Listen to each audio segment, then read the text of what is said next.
రాజారెడ్డి రాజ్యాంగం విశాఖపట్నంలో మొన్నటి వరకు నడిచింది. కిడ్నాపులు జరిగినాయి.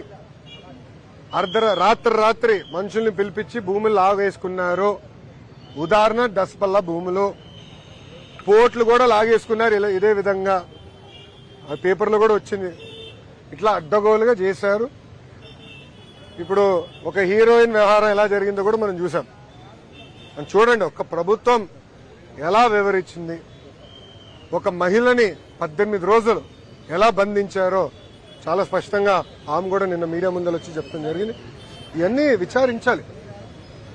చట్టాలంటే కనీసం భయం అని ఉండాలి, లేదంటే భక్తుని ఉండాలి. రెండు లేకపోతేనే దాని పేరు రాజారెడ్డి రాజ్యాంగం. So we will take action. Yes madam.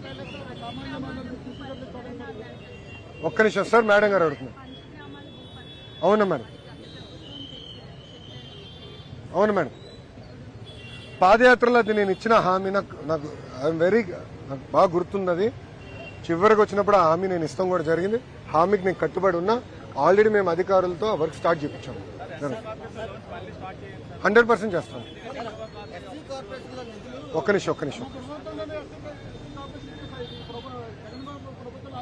అవును సార్ గురుగారు, 100% స్టార్ట్ చేస్తాం. కానీ నేను కూడా మిమ్మల్ని కోరేది కొంచెం సమయం ఇవ్వండి ప్రభుత్వానికి. ఒక్క నిమిషం దయచేసి అర్థం చేసుకోవాలి. ఏంటంటే ఇప్పుడున్న పరిస్థితుల్లో జీతాలు 1వ తారీఖు నాడు చెల్లిస్తే గొప్ప, పెన్షన్ 1వ తారీఖు ఇస్తే గొప్ప. అలాంటిది చంద్రబాబు నాయుడు గారు సండే గనక 31 తారీఖునే, అంటే 1వ తారీఖు సండే ఒక రోజు ముందలే ఇవ్వండి అని నేను కేబినెట్ లో చెప్పాను.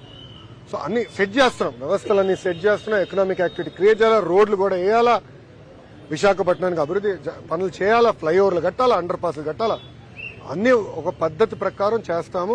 దాంట్లో భాగంగా ఆనాడు బీసీ వెల్ఫేర్ లోన్లు కానివ్వండి, ఎస్సీ సోదరులకి ఎస్సీ కార్పొరేషన్ నుంచి రావాల్సిన లోన్లు కానివ్వండి, నేను పాదయాత్రలో ప్రతి మీటింగ్లో దాని గురించి మాట్లాడాను. దాన్ని కట్టుబడి ఉన్నా తప్పనిసరిగా అది ఆ కార్యక్రమం ప్రారంభిస్తాం. సార్